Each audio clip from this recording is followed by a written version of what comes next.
Y'all, I just pray Tyler Perry never gets his hands on this, y'all. This gave it all the things that I needed to be set for 22 episodes. Only apply that. Get it, don't be timid when you ain't apply that. Love a bone, give along, need it. I don't want no trip, baby, spend like My name is Ashley, and this is My Sweet Perspective, where I give my take on all things TV and movie related, and I am here to put you on, okay? Y'all, welcome back to the channel. If you guys are new here, my name is Ashley. This is My Sweet Perspective, where I give my take on all the things TV and movie related, and y'all know I'm here to put you on. And we are back to talk The Polygamist, the 22 episode, what Netflix calls supernovela, straight out of South Africa, that aired, I believe, last week. And listen, it's gotten almost 11 hours of my life, and I need somebody to talk about it with. Because listen, the ups, the downs, the highs and lows, the intrigue, the mystery, all of the things. I fear this is what Tyler think he be doing and not quite executing. This was done extremely well. Now, is this perfect award-winning TV? Maybe not. However, was I ultimately sad? Does this have rewatchability? Was I clutching my pearls and on the edge of my seat every single second? Absolutely, I was. Absolutely, I was. And for that reason, my sweet pea rating out of 5 sweet peas, I'm giving this a cute 4.5 sweet peas. This was entertaining as hell, and we've got to talk about it. But what better place to start than with the premise of this show? The premise is Joyce Gamora. We meet her. She is a polished, older woman who has a great social media following. She's branded herself, her life, this picture perfect family, and her marriage to Jonas Gamora, who is this self-made CEO who has all the money, all the coins. They have a palatial estate, and they have 3 children. But we find that that facade quickly breaks down, and the truth is revealed that not only is Jonas living a separate life, honey, he's living multiple different lives. Matipa is the mistress who seductively works her way into the Gamora Empire. Essie is actually really the first wife, in my opinion, who later comes into play. And this was directed by Akin Omotosa, Roli Nikiwe, and Thabi Tao, head writer Busiswe Zwane, produced by Netflix with Stained Glass Productions. Child, forgive me in advance because I know I butchered the hell out of that. But outside of the story, which we'll get into, I want to first start here with some of the big themes that are overarching in terms of tradition. And what do you do when you're from a certain generation and you've been taught to stick and stay? What does, modern womanhood look like in comparison to school womanhood? How do things shift and change generationally based on custom? How do the sins of the father play out on the rest of the family? And how, when you've done everything you think to avoid, recreating a person, your children, and they turn out to be that exact same person? There's themes of what fidelity looks like, what polygamy looks like, and also sexual deviance. Because at the end of the day, if Jonas wasn't nothing else, he was a damn deviant. But from the word go, some of the things that were shown on here, I literally had to sit back and clutch my pearls because I said, there's no way. There's no way I'm seeing that. There's no way he beat the brakes off that lady like that and they showed it. There's no way he's with this young girl like this. But alas, they went there. And I think it's an important representation because, as far fetched as it seems, I believe that this has been, will be some people's reality. And so when you shine a light on it, and of course, this is dramatized and taken over the top. But if I can be honest with you, in my lifetime, I've met people who have been in situations that were not too far off from this. If I can be honest with you, these things are not limited to a Jonas. Jonas is representative of a lot of people out there. And I just want to set that right there. So let's get into first what happened in the series and then my thoughts, my ratings all over, and we will just do it that way. So in this story, the whole thing opens up, and y'all know how I feel about when a story works backwards. It can either be amazing or it can be terrible. And I think they did a great job with it. But we open up the series and we are sitting at Jonas's funeral, and we see a woman completely decked out in white at this funeral where everyone else is wearing black, and she whispers something to him like, basically, you got what you paid for, mf'er. Okay, and we're like, what's going on? Then we get a rewind as far as, let's start the very beginning and see how this is set up. That was Joyce that we're meeting then, and we get into her life and this social media influence and her branding and these deals, and her husband is glaringly absent at a lot of these things, these paid brand deals, and he's supposed to be there. We then see him at work, doing his CEO thing, and we meet a brand new woman, Matipa. Now Matipa comes in, and at first she's messing with the brother, Magesh, and they're having this thing. Magesh is just absolutely in love, although he's got a wife at home as well.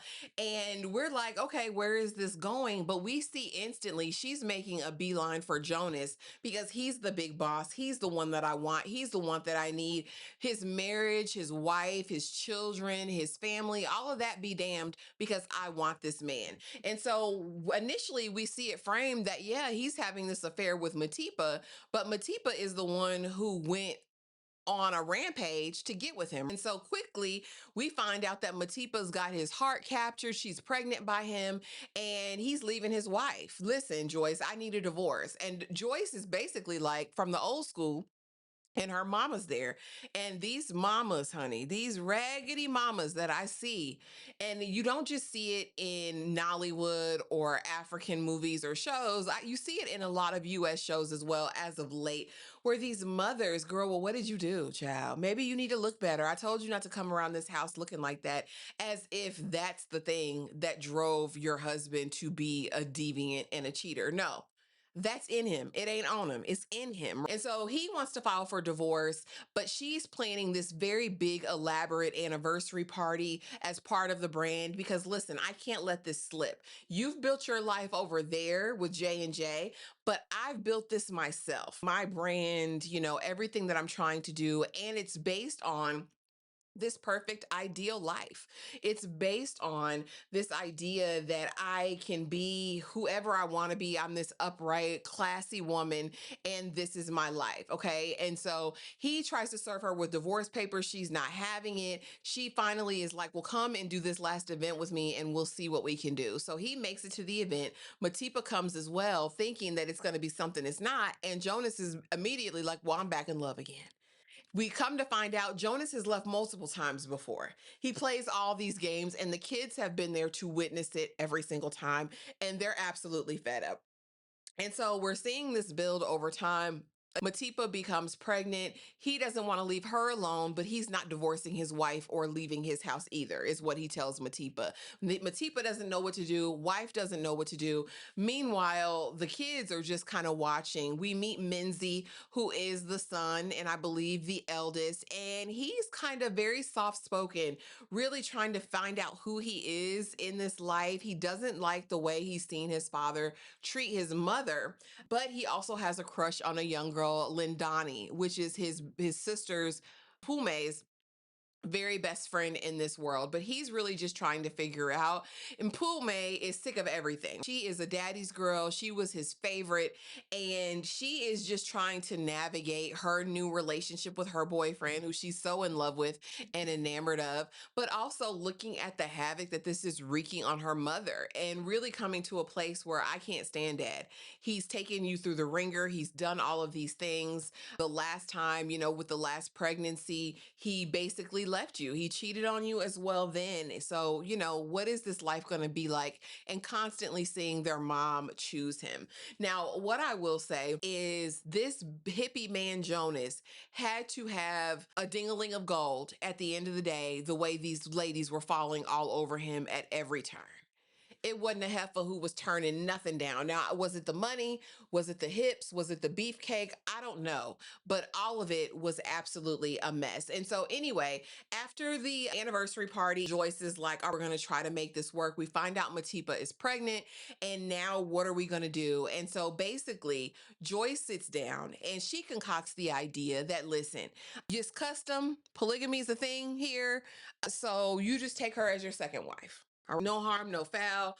We will figure this out and we will just make it go. Because at this point, Joyce is still not wanting to let go of this marriage and what it represents and what it's meant for her life and for her brand. And I think this kind of gets into that situation of what's more important, public appearance, what it looks like on social media, or like the condition of your heart and your life? Because how long can you pretend? How long can you live a lie? And what impacts and damages that actually has on a family? But anyway, she decides to do that. Matipa feels initially brutally rebuffed because I thought I was finna be your wife. Now, Matipa, girl, again, initially we're like, girl, you put yourself in this position. At least I was. I didn't really have it to do with Matipa until a certain part of the season that we'll get into a little bit later.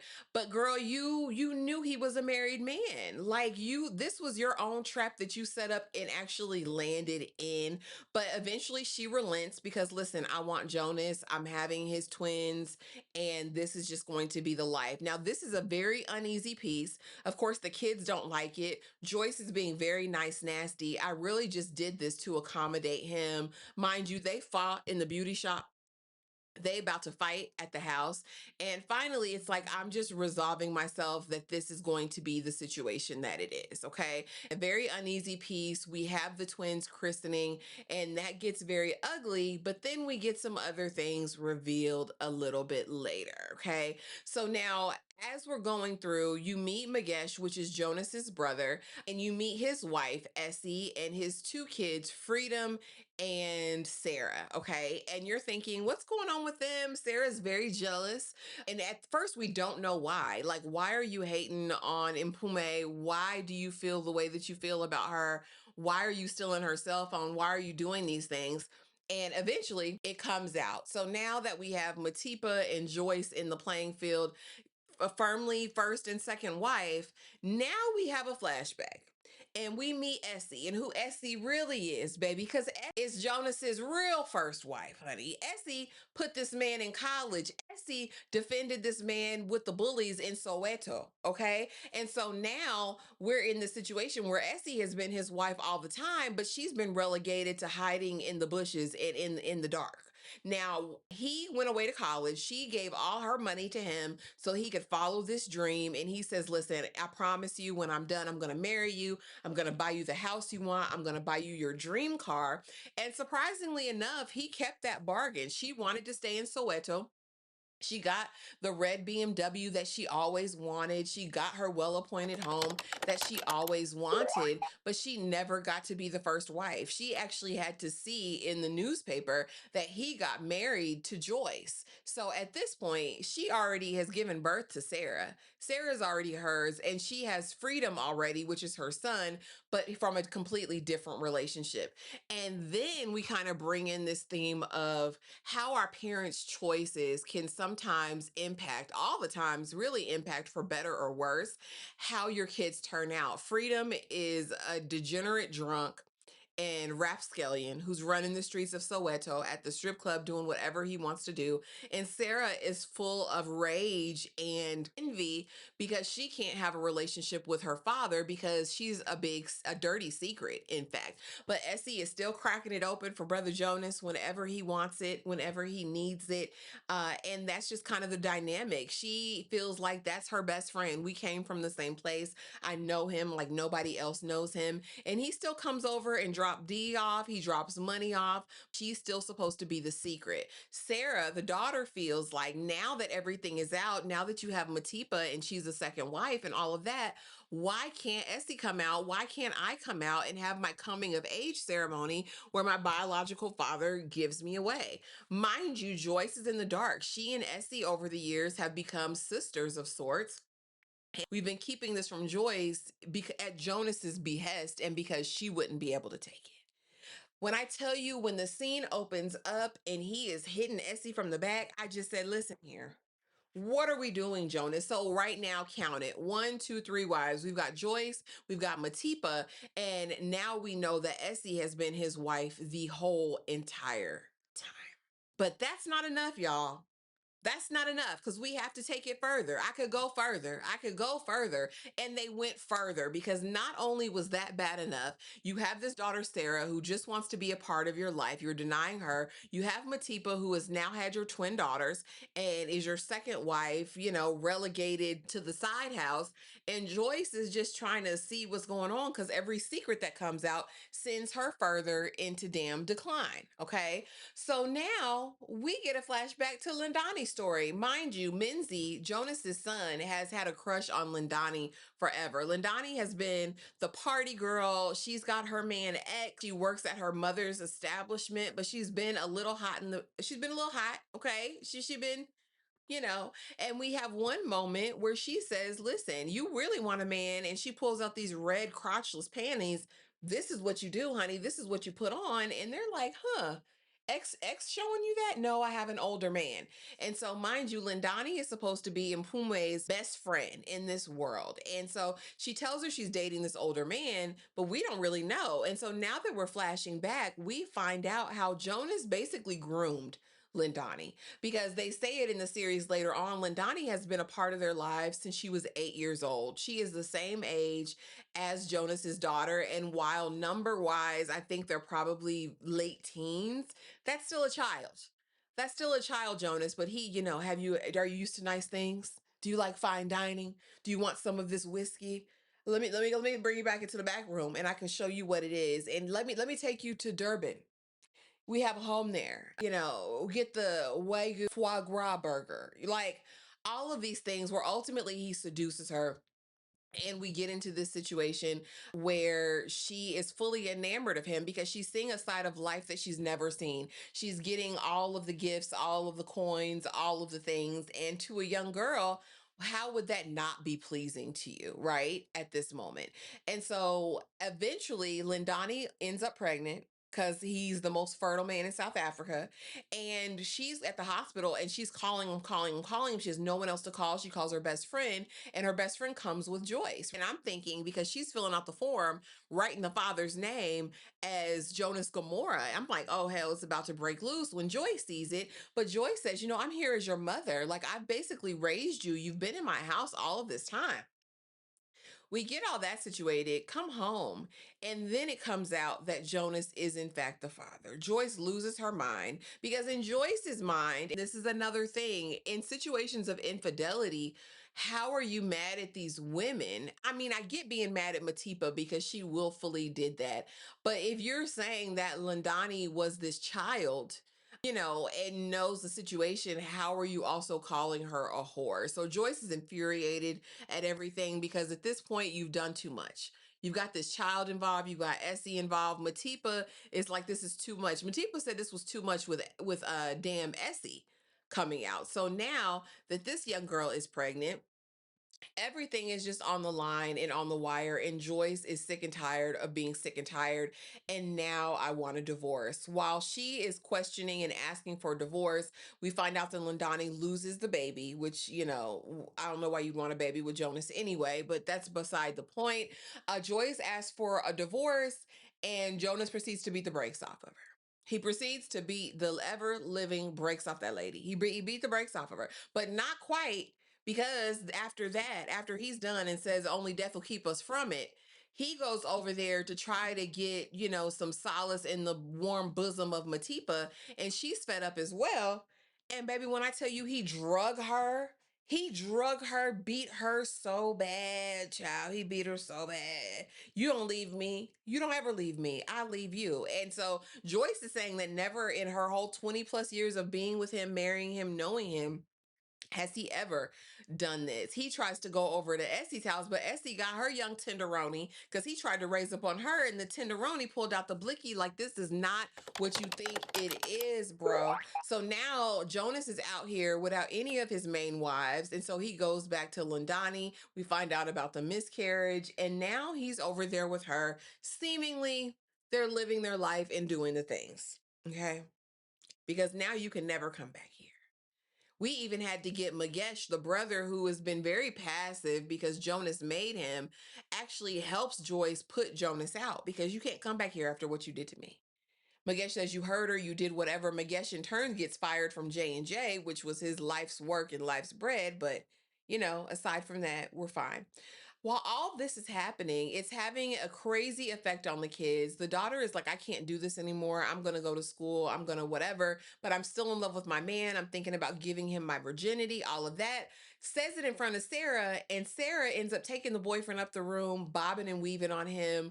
Mpume walks in and sees it, and she's utterly destroyed, utterly heartbroken. Sarah's doing this, I think, twofold because one, I don't want you to do this with him, but two, you're my sister and you get all of the credit and all of everything for being his daughter, and I am the unknown. And so there's all these factors. Minzy is slowly unraveling. Lindani has brutally rebuffed him.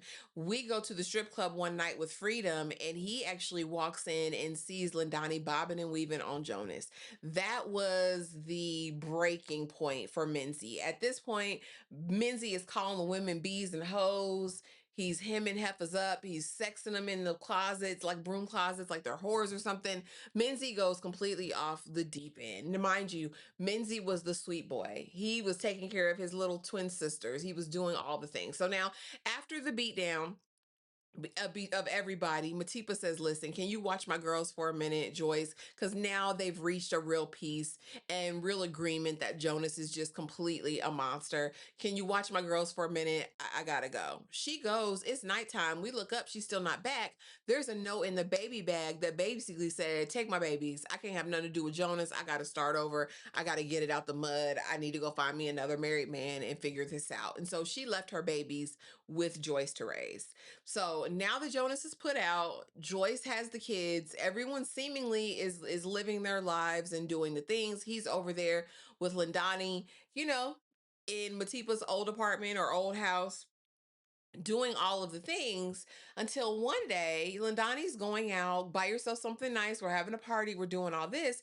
A stranger comes up to the house asking for Matipa. And I said, this is a mess. This is a setup. I know a setup when I damn see one. And ultimately I turned out to be correct. But anyway, comes in, he can't turn down a big button to smile. He never could. So Jonas gets her hemped up.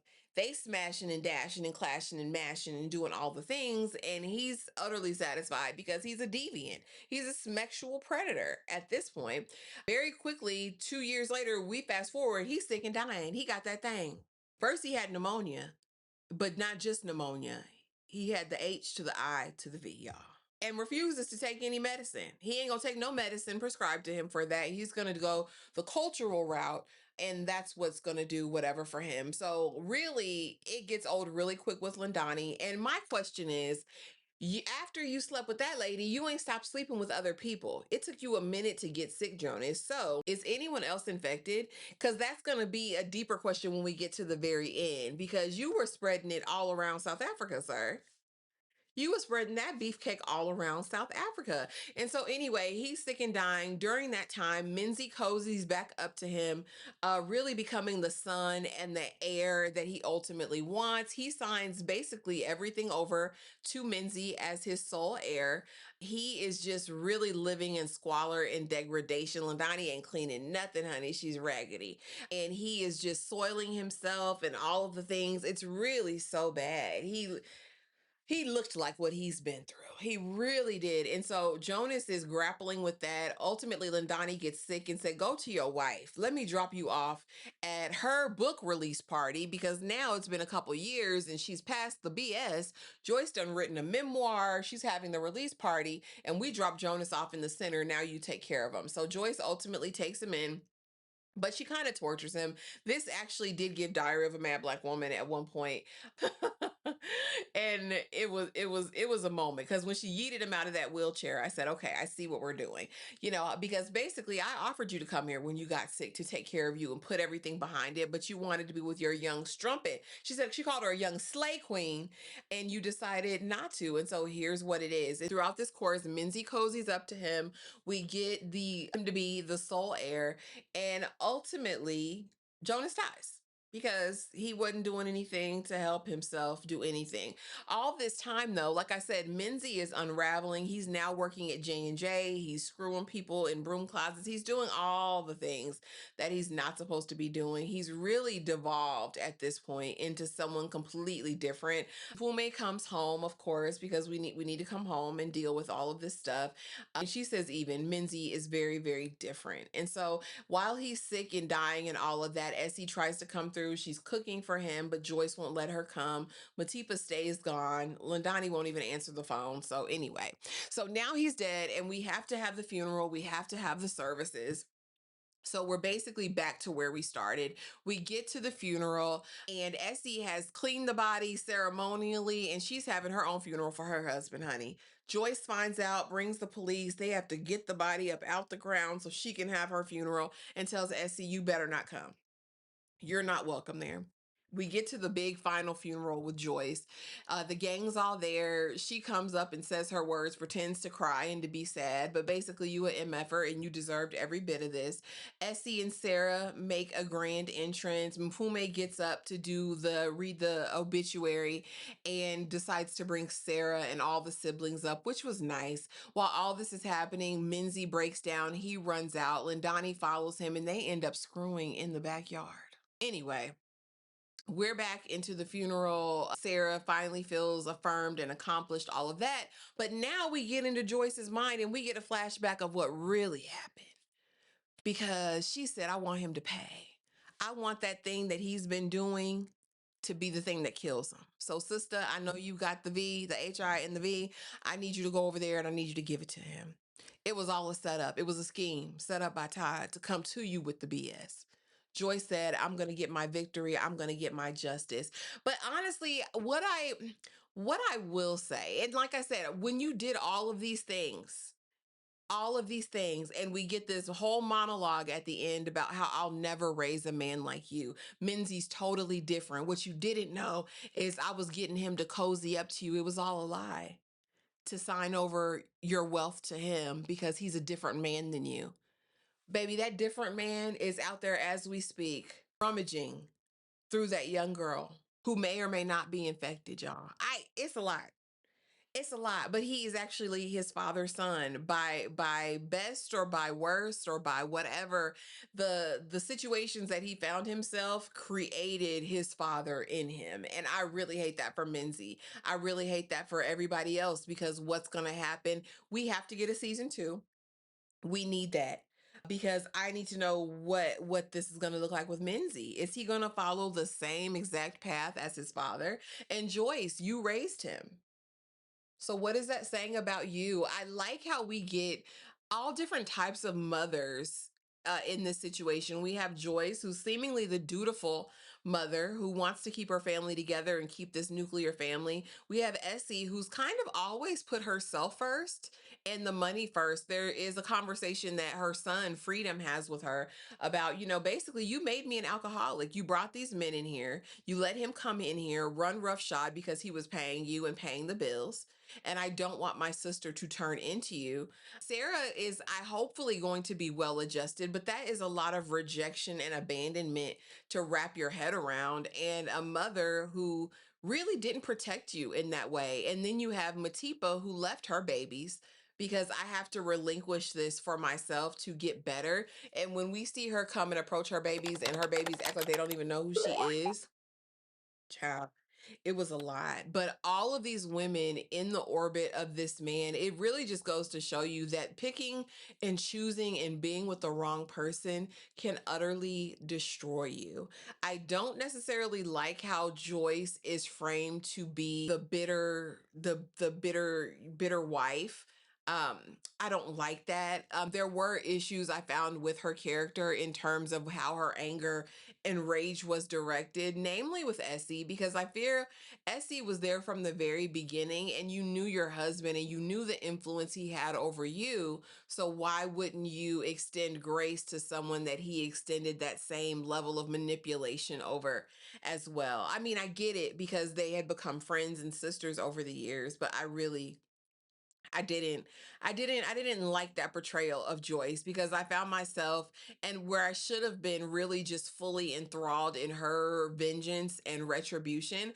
I found myself like, girl, why are you acting this way towards the women? Like I said, I understand it against Matipa because Matipa filed and did her everything to get into this situation. But honestly, Essie predated you. I think if anyone was super faulted in this whole situation or super mistreated, it was Essie and Sarah, in my opinion. But y'all, like I said, I give this a 4.5, 4.6 sweet peas out of 5. This was highly entertaining. I was fully sat for all 22 episodes. They have a runtime of about 26 to 30 minutes apiece. This is so easily bingeable on this here Juneteenth weekend. But drop it in the comments. Let me know what you thought. Let me know how you rated it. Please be sure to like, comment, subscribe, do all the things. If you like Nollywood, if you like African TV series, let me know because I be over there in them streets. I tend not to bring it here because I'm just never sure about what anybody wants to watch. But let me know. And yeah, I will see y'all in the next video. Thanks for watching.